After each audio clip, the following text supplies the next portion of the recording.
नमस्कार, स्वागत है। आप देख रहे हैं महासंग्राम 2024। मैं हूं आपके साथ अबू हुरैरा। केंद्रीय वित्त मंत्री निर्मला सीतारमण ने आज लोकसभा में अंतरिम बजट पेश किया है। इस बजट में जम्मू कश्मीर के लिए 37 करोड़ से ज्यादा के आवंटन का प्रस्ताव किया गया, जो पिछले बजट के आवंटन से 1500 करोड़ ज्यादा है। हालांकि केंद्रीय बजट पर जम्मू कश्मीर के राजनीतिक दलों ने पार्टी आधार पर अपनी प्रतिक्रियाएं दी हैं। जम्मू कश्मीर कांग्रेस ने दावा किया है कि वित्त मंत्री निर्मला सीतारमण के अंतरिम बजट में आम लोगों के लिए कुछ भी नहीं है, जबकि जम्मू कश्मीर कांग्रेस के वरिष्ठ उपाध्यक्ष रविंद्र शर्मा और नेशनल कॉन्फ्रेंस नेता रतन लाल गुप्ता ने कहा कि इस बजट में विकास से ज्यादा वोट पर फोकस किया गया है। हालांकि जम्मू कश्मीर बीजेपी ने आज संसद में पेश किए गए अंतरिम बजट का स्वागत किया है। पार्टी के वरिष्ठ नेता और जम्मू कश्मीर के पूर्व उप मुख्यमंत्री कविंदर गुप्ता ने कहा कि यह बजट मोदी सरकार के विजन को दर्शाता है।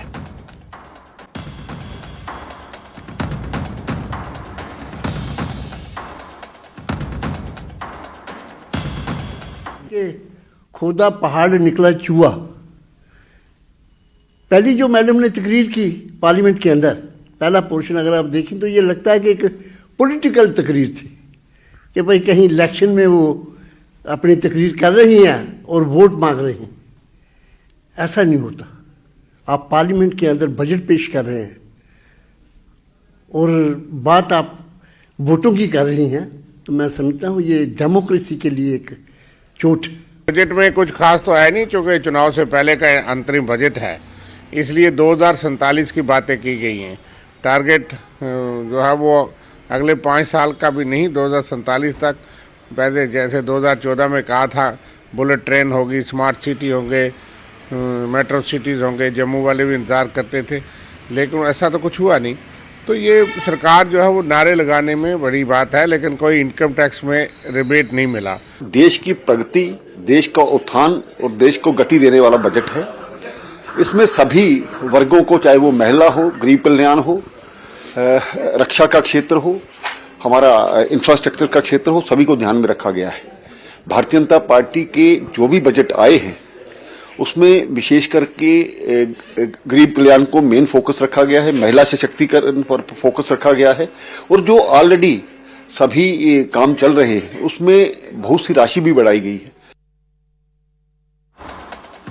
और चलिए इसी बजट पर हम आज चर्चा करेंगे कि आखिर जो अंतरिम बजट जम्मू कश्मीर में पेश हुआ है, इस बजट केंद्र का जो अंतरिम बजट पेश हुआ, इसमें जम्मू कश्मीर के लिए क्या खास है, जम्मू कश्मीर को इससे क्या कुछ मिला है और क्या कुछ इस बजट से इशारा मिल रहा है जम्मू कश्मीर के विकास को लेकर, रोजगार को लेकर चर्चा करेंगे। बहुत खास मेहमान मेरे साथ महासंग्राम में जुड़ रहे हैं। मेरे साथ एडवोकेट मुजफ्फर इकबाल खान साहब, सीनियर लीडर हैं जम्मू कश्मीर नेशनल कॉन्फ्रेंस से, वो जुड़े हुए हैं। एडवोकेट आर.एस. पठानिया जी, स्पोक्स पर्सन है जम्मू कश्मीर बीजेपी के, वो भी इस चर्चा में मेरे साथ जुड़े हुए हैं।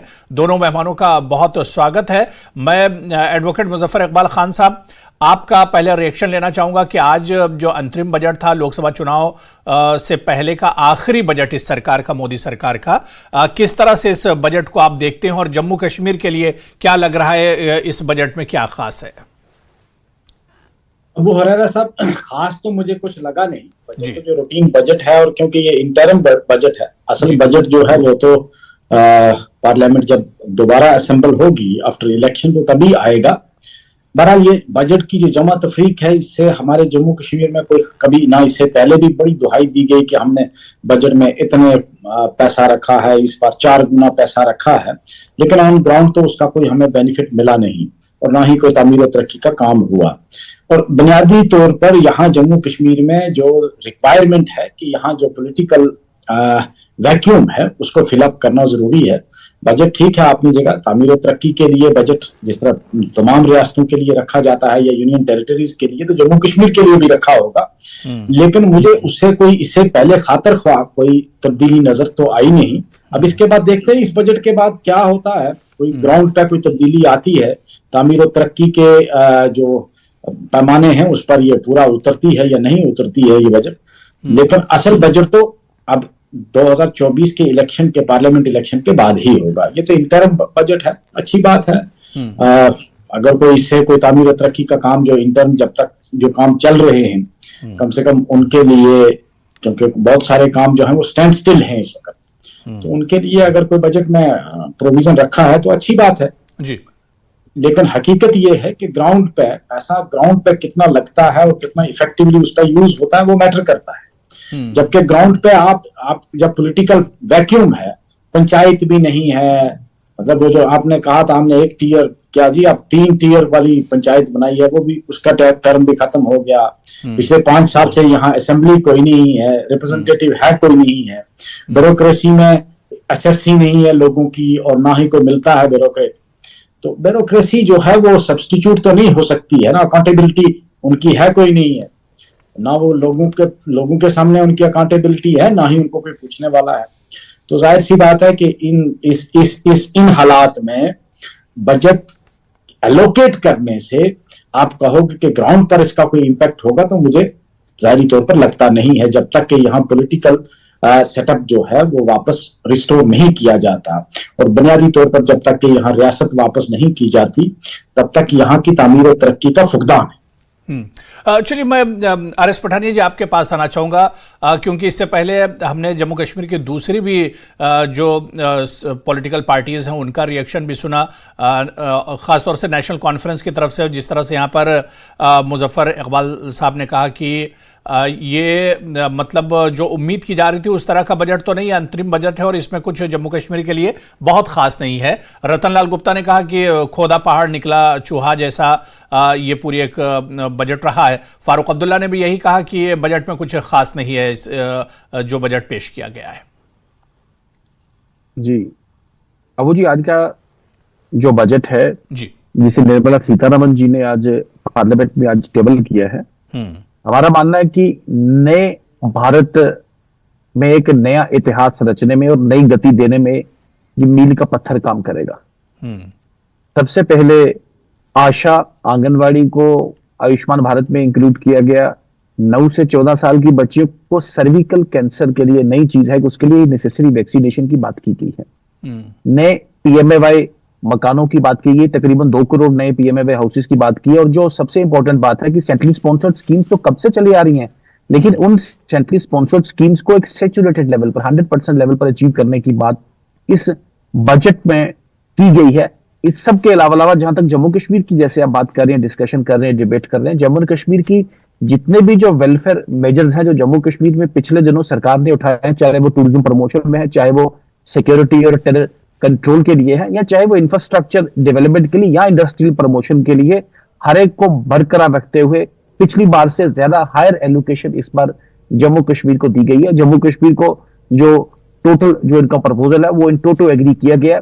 और इन सब के साथ साथ जहां तक इंफ्रास्ट्रक्चर डेवलपमेंट की बात करें, पीएमए की बात करें, जम्मू के 2 बहुत बड़े इशू हैं जिनमें इस बजट में एक नई उम्मीद एक जगी है। सबसे पहले तो जम्मू कश्मीर का पीएमजीएसवाई का नेक्स्ट फेज जो बहुत देर से पेंडिंग है, बड़े लोगों में उम्मीदें जगी हैं, ये कब नेक्स्ट फेज आएगा। और नेक्स्ट फेज के चलते जम्मू कश्मीर में एक नई तरक्की का और खासकर रूरल कनेक्टिविटी का, गाँव में जिन गाँवों में सड़क ही नहीं सुविधा उनके लिए तो एक स्वर्ग जिसे कहते हैं जन्नत के साथ जन्नत बन जाता है उनका अपना गांव। तो वो पीएमएवाई प्रधानमंत्री ग्राम सड़क योजना का नेक्स्ट फेज और प्रधानमंत्री आवास योजना सैचुरेशन पीरियड की, जिसका मतलब है कच्चा मकान बिना कोई मुलाजिम नहीं होना चाहिए और पेंशनर नहीं होना चाहिए, कच्चा मकान वाला कोई भी पूरे जम्मू कश्मीर में नहीं रहेगा। ये जम्मू कश्मीर की सबसे बड़ी खुशी की बात है जिसे हमें सेलिब्रेट करना चाहिए, जिसे हमें डिक्लेयर करना चाहिए। ओवरऑल भी जहां तक 1 लाख करोड़ का कॉर्पस क्रिएट किया गया है, ये जो लोन्स हैं उन लोन्स को भी एक नया एक्सटेंशन दिया गया है।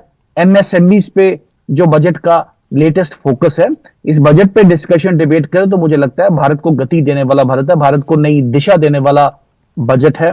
भारत के युवा अपोजिशन पार्टियों को इसमें कुछ नजर नहीं आ रहा है पठानिया जी। देखिए मुजफ्फर साहब ने भी यही कहा कि इसमें कुछ खास नहीं है। आपने मेरे सामने ही 3 बयान पढ़े, पहले फारूक साहब का, फिर रतनलाल जी का, और मुजफ्फर साहब ने तो खैर दोनों बयानों से एक तीसरा बयान अपना कह रहे। मुजफ्फर साहब, जो आपने कहा है आपकी मांग का समर्थन करते हैं, वी डोंट हैव एनीथिंग, इसमें कोई जो आपने कहा उसमें कोई डिस्प्यूट करने वाला कोई ऐसा पॉइंट नहीं है। जम्मू कश्मीर में चुनी हुई सरकार होनी चाहिए और जल्द होनी चाहिए लोगों के पॉलिटिकल एस्पिरेशंस को रिफ्लेक्ट करने के लिए। बी एश्योर्ड वर्ष 2024 नहीं, में सरकार ने कहा कि अब लखपति दीदियां भी होंगी और महिलाएं भी सशक्त होंगी, लेकिन फारूक अब्दुल्ला साहब को डर लग रहा है कि अब इससे घर टूटेंगे। बिल्कुल ठीक कहा आपने। जम्मू और कश्मीर में वर्ष 2024 में असेंबली इंतखाबात होंगे, ये बात हम कमिटमेंट दोहराना चाहेंगे आपके चैनल पे। जी अबू जी। जी मुजफ्फर साहब, देखिए जिस तरह से यहां पर आरएस पठानिया जी अपनी निगाहों से इस बजट को देख रहे हैं, इसको समझ रहे हैं, वो यही कह रहे हैं कि जम्मू कश्मीर को आगे बढ़ाने वाला, गति देने वाला, विकास देने वाला, तरक्की देने वाला ये बजट है। अबू हरेरा साहब, पठानिया साहब एक बहुत ही लर्नड आदमी हैं और बड़े फेयर भी हैं। ये खुद भी महसूस कर रहे हैं जी कि ये बजट इट इज बेसिकली, जिसको हम आसान जबान में कहते हैं ना, जमा तफरीक, ये जमा तफरीक है जी। असल चीज है कि बजट में जो एलोकेशन है वो ग्राउंड पे इंप्लीमेंट कैसे होता है। अगर वो इंप्लीमेंट नहीं होता है, पैसा जायज तरीके से खर्च नहीं किया जाता, लोगों की एस्पिरेशन को देख के खर्च नहीं किया जाता, तो वो बजट का कोई माना नहीं रहता है। बहुत अच्छी बात है। बीजेपी और खुद पीएम मोदी साहब कहते हैं कि पहले अगर 1 रुपया सेंटर से चलता था तो उसका 5 पैसे पहुंचता था जम्मू कश्मीर, और अब तो अगर एक रुपया निकलता है केंद्र से तो पूरा का पूरा पहुंचता है। मुझे लगता है वो 5 पैसे जो है ना वो भी नहीं पहुंचते हैं, जो हकीकत है जी, ग्राउंड पर नहीं लगते हैं, और जो डिजायर्ड जहां रिक्वायरमेंट होती है वहां नहीं लगते हैं। और रिक्वायरमेंट किसने देखनी है? मुझे बताओ, ब्यूरोक्रेट जो आपने यूपी से आया, बिहार से, महाराष्ट्र से जी, वो तो यहाँ की टोपोग्राफी को नहीं जानता, यहाँ के लोगों को नहीं जानता, यहाँ की रिक्वायरमेंट को नहीं जानता। अब दिल्ली की रिक्वायरमेंट और जम्मू कश्मीर की रिक्वायरमेंट एक जैसी नहीं हो सकती है, और जम्मू की रिक्वायरमेंट अगर आप कहोगे तो वो रजौरी, पुंछ, डोडा, भद्रवाह, किश्तवाड़ की जैसी नहीं हो सकती है। श्रीनगर की रिक्वायरमेंट और कुपवाड़ा की रिक्वायरमेंट एक जैसी नहीं हो सकती है। आप एक यार्ड स्टिक लगाकर पूरे इलाके को आप कहोगे नहीं हमारी ये स्कीम है। जिस तरह इन्होंने कहा भाई, जो पहले इंदिरा आवास योजना थी, आजकल वो प्राइम मिनिस्टर रोजगार योजना है, उसमें घर बनते हैं। ये बेसिकली बहुत पुरानी स्कीम है। आस्ता आस्ता एक स्टेज आई कि आज हम ये तवक्को करते हैं कि आने वाले 5-10 साल में वाकई कोई कच्चे मकान वाला नहीं रहना चाहिए। ये कोई नई स्कीम है नहीं है। आप ये कहें कि इसका क्रेडिट जो है हम मौजूदा सरकार को देंगे, नहीं, ये विजन कहीं बहुत पुराना है। पहले ये था कि जितनी आप पर कैपिटा थी या जितनी जीडीपी थी उस हिसाब से ये बढ़ता भी रहा। शुरू में पंचायत में पहले 1 या 2 मकान आते थे, फिर उसके बाद 10 भी आए, 20 भी आए, 50 भी आए, आज सैकड़ों की तादाद में 100 मकान भी आता है। तो ये आप कहें कि इसका क्रेडिट किसी मौजूदा सरकार को देना भी बिल्कुल गलत है। मैं ये नहीं कहता कि ये गलत है, बहुत अच्छी स्कीम है कि जो जिन लोगों के मकान नहीं हैं या जो लोग कच्चे मकानों में रहते हैं। इस देखिए, ये आपने खुद कहा कि हम सभी जानते हैं कि ये एंट्रीम बजट है, और फिर 3-4 महीने के बाद जब सरकार बदलेगी, 3-4 महीने के बाद एक जो कंप्लीट बजट आएगा उसमें चीजें होंगी। अब सरकार यही रहेगी या सरकार बदलेगी ये तो पता नहीं है, लेकिन ये बजट एक तरह से टेम्परेरी बजट होता है। लेकिन इसमें भी आप देखिए कि तकरीबन 1600 करोड़ रुपए पिछले बजट से बढ़ाकर इसमें एक तरह से दिए गए, मेंशन किए गए अबू हरेरा जम्मू कश्मीर के लिए। ये कुदरती बात है। देखो, बजट में जो मेन चीज थी एम्प्लॉयमेंट जनरेट करने के लिए, there is no such provision. कोई ऐसा है नहीं है कि भाई जिससे एम्प्लॉयमेंट जनरेट होगी। और जम्मू कश्मीर में यहाँ कोई इंडस्ट्री नहीं है except fruit industry which is only confined to the valley of Kashmir. Jammu में तो फ्रूट इंडस्ट्री भी नहीं है, और दूसरी इंडस्ट्री भी यहाँ जो है छोटी मोटी वो डिफंक्ट पड़ी है। उनमें उनको बहुत सारे लोगों की तो इंडस्ट्रीज जो हैं, फैक्ट्रीज क्लोज हो गई, वहां से भी एम्प्लॉयमेंट खत्म हो गई। यहाँ गवर्नमेंट एम्प्लॉयमेंट है, जितनी भी है गवर्नमेंट एम्प्लॉयमेंट है। प्राइवेट सेक्टर में आप बहुत लिमिटेड एम्प्लॉयमेंट है। उसके लिए मुझे नहीं लगता है कि इस बजट में कुछ रखा गया या पिछले 4-5 रोजगार के लिए जो बात यहाँ पर मुजफ्फर साहब कर रहे हैं कि रोजगार के लिए इस बजट में ऐसा कुछ नहीं है, और एक बड़ी तादाद पढ़े लिखे बेरोजगारों की है जम्मू कश्मीर में जी। और इन्फ्लेशन को कंट्रोल करने के लिए भी इसमें मैं आपके श्रोताओं के नॉलेज में डाल दूं कि वर्ष 2015 से लेकर 2021 तक 13.5 करोड़ जो इस देश की आबादी है वो बिलो पॉवर्टी लाइन से बाहर आ सकी है। एक वक्त था कि देश में पता नहीं था कि स्टार्टअप क्या होता है। आज 1 लाख 30 करोड़ को मुफ्त में राशन अभी भी मिल रहा है जी। एग्जैक्टली आज जब आज पूरे देश में 1 लाख से ऊपर स्टार्टअप्स हैं।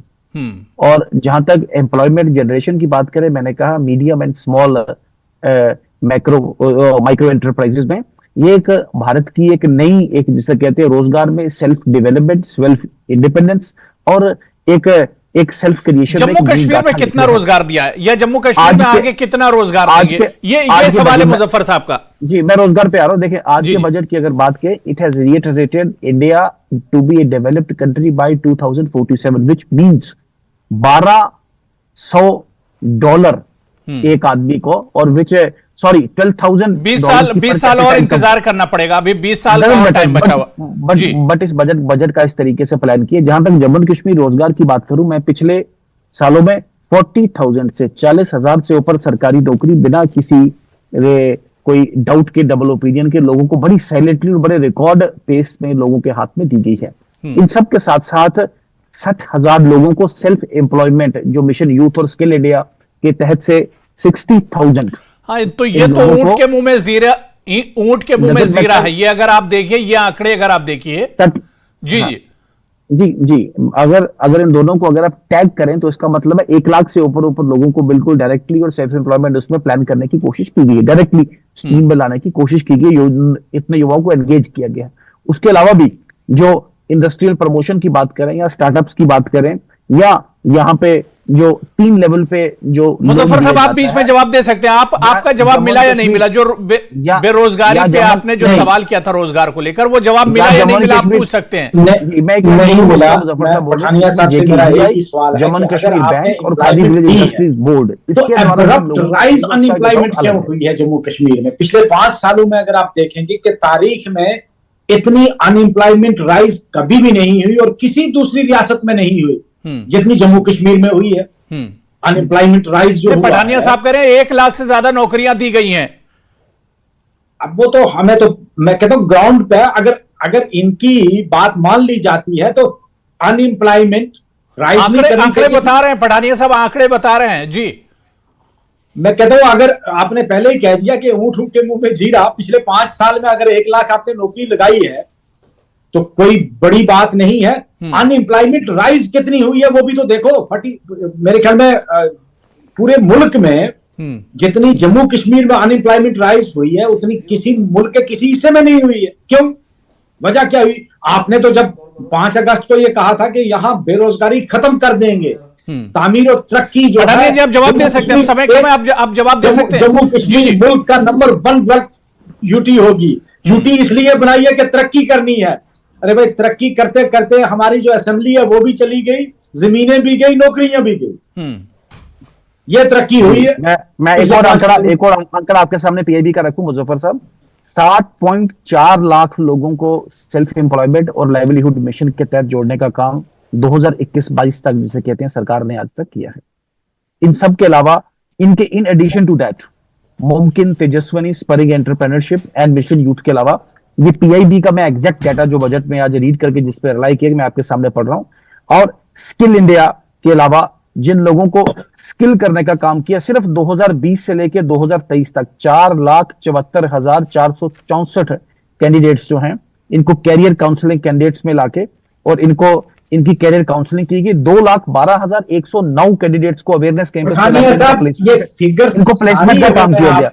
सबके अलावा सारी फिगर आपकी मानता हूं, मैं इसको डिस्प्यूट नहीं करता, लेकिन मुझे इस चीज का जवाब दे दो कि आप ही की सरकार का डाटा है कि जम्मू कश्मीर में जितनी अनएम्प्लॉयमेंट इस दौरान राइज हुई है मुल्क के किसी दूसरे खित्ते में नहीं हुई है। इट मींस जो आप डाटा दे रहे हो वो भी इनसफिशिएंट है। मुजफ्फर साहब, वो एक आपके ध्यान में ले आऊं कि बड़े साथियों से बार बार डिबेट्स में रिलाई अपॉन करते हैं, वो एक ऐसे संगठन का एक डेटा है which can not be relied. Bharat अगर किसी के सरकार का डेटा करता है वो है no sir, national sample survey organisation NSSSO का डेटा मैं आपके सामने पढ़ रहा हूं कि 7.4 लाख लोगों को कनेक्ट करने की बात की गई। मुमकिन, skill development, Tejaswini, spurring entrepreneurship, mission youth के तहत इन स्कीमों ने जाके एक नया इतिहास रचने की जम्मू कश्मीर में बात की। और जहां तक गवर्नेंस और ट्रांसपेरेंसी की बात है, जम्मू कश्मीर में एक हाई स्टैंडर्ड्स मेंटेन करने की बात है, जिसमें कहीं भी कोई स्कोप, हल्का सा कोई स्कोप नहीं है किसी को मुझे पठानिया साहब से एक जवाब चाहिए मुझे। जो अगर मुझे एक चीज का जवाब दे देंगे पठानिया साहब, जी बताएं बताएं। पठानिया साहब सिर्फ एक चीज का जवाब दे देंगे, क्या आप अपने दिल पे हाथ रख के कह दें कि आज हमारे पास एक साफ और शफाफ सिस्टम है, हमें डेमोक्रेसी की जरूरत नहीं है, हमें कोई एमएलए की, असेंबली की, किसी सरपंच की बेंच की जरूरत नहीं है। ठीक है, मैंने पहले आपकी बात एक्सेप्ट कर ली, उसमें कोई ऐसी बात नहीं है, लेकिन एक बात आपको, अगर सिस्टम बेहतर चल रहा है चलिए, तो वाकई जरूरत नहीं है, फिर तो जरूरत ही कोई नहीं है। डेमोक्रेसी को खत्म करना चाहिए पूरे मुल्क से, और इन्हीं ब्यूरोक्रेट को दे देना चाहिए। आतंकवाद और जिसे कहते हैं परिवारवाद से निकल के जितनी इस दौर में हो रही है, जम्मू कश्मीर का नौजवान माफ करना। चलिए, अब देखिए, मैंने दोनों लोगों को समय दे दिया, अब मेरे पास समय नहीं बचा है। बहुत बहुत शुक्रिया। अब देखना यह होगा कि ये जो बजट जम्मू कश्मीर के लिए अलॉट किया गया है, तो इससे जम्मू कश्मीर का कितना डेवलपमेंट होता है, कितना विकास होता है और कितना रोजगार मिलता है, ये आने वाले दिनों में देखना बहुत अहम होगा। बहुत बहुत शुक्रिया मुजफ्फर इकबाल खान साहब और आरिस पठानिया जी मेरे साथ जुड़ने के लिए। बहुत छोटा सा ब्रेक लेंगे, हाजिर होते हैं।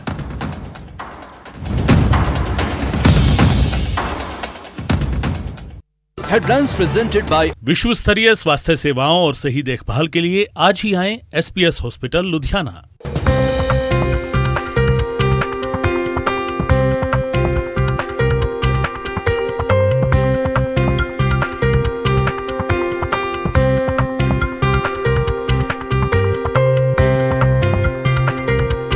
हेडलाइंस प्रेजेंटेड बाय विश्व स्तरीय स्वास्थ्य सेवाओं और सही देखभाल के लिए आज ही आएं SPS hospital Ludhiana. New and advance वाली पुलिस ने की गिरफ्तारी। रुद्रप्रयाग के तिलवाड़ा माइली रोड पर सड़क हादसे में कार बेकाबू होकर खाई में गिर गई, जिसमें एक युवक की मौके पर मौत हो गई जबकि एक घायल हो गया। आगरा में पत्नी को जिंदा जलाकर मार डाला, प्रॉपर्टी बेचने के लिए पत्नी की हत्या, गिरफ्तारी के लिए कई टीमों का गठन। हापुड़ में कोरियर कंपनी में चोरी, कर्मचारियों ने करोड़ों का सामान किया गायब, मुकदमा दर्ज। बेगूसराय के साहेबपुर कमाल थाना क्षेत्र के कोरहा ढाला के पास स्कॉर्पियो ने महिला को। बीजेपी के राष्ट्रीय अध्यक्ष जेपी नड्डा 3 फरवरी को कांगड़ा दौरे पर जाने वाले हैं। उनके दौरे को लेकर कांगड़ा में तैयारियां तेज हो गई हैं। 3 फरवरी को जेपी नड्डा धर्मशाला के जोरावर स्टेडियम में एक रैली को भी संबोधित करेंगे और फिर अगले दिन बीजेपी कार्यकारिणी की बैठक में भी अध्यक्षता करेंगे। जेपी नड्डा के दौरे को लेकर हाल ही में बीजेपी प्रदेश अध्यक्ष डॉक्टर राजीव बिंदल और अन्य बीजेपी नेताओं ने स्टेडियम में तैयारियों का जायजा लिया था। स्टेडियम में बीजेपी एसटी मोर्चा के प्रदेश अध्यक्ष भी पहुंचे और तैयारियों का जायजा लिया। कार्यक्रम में 15 से 20 हजार कार्यकर्ताओं को लाने का लक्ष्य रखा गया है। और चलिए इसी दौरे पर और बातचीत करेंगे। हमारे सहयोगी शिमला से राजेंद्र शर्मा हमारे साथ जुड़े हुए हैं। राजेंद्र, क्योंकि जेपी नड्डा इससे पहले भी हिमाचल दौरे पर गए थे और एक बार फिर से अब 3 तारीख को वो हिमाचल दौरे पर जाएंगे, क्या इन तमाम दौरों को अब लोकसभा चुनाव से जोड़कर देखा जाए? लोकसभा चुनाव की जो तैयारियां हैं उसे और रफ्तार देना है, स्पीड देना है और इसी से जोड़कर इस दौरे को भी देखा जाए?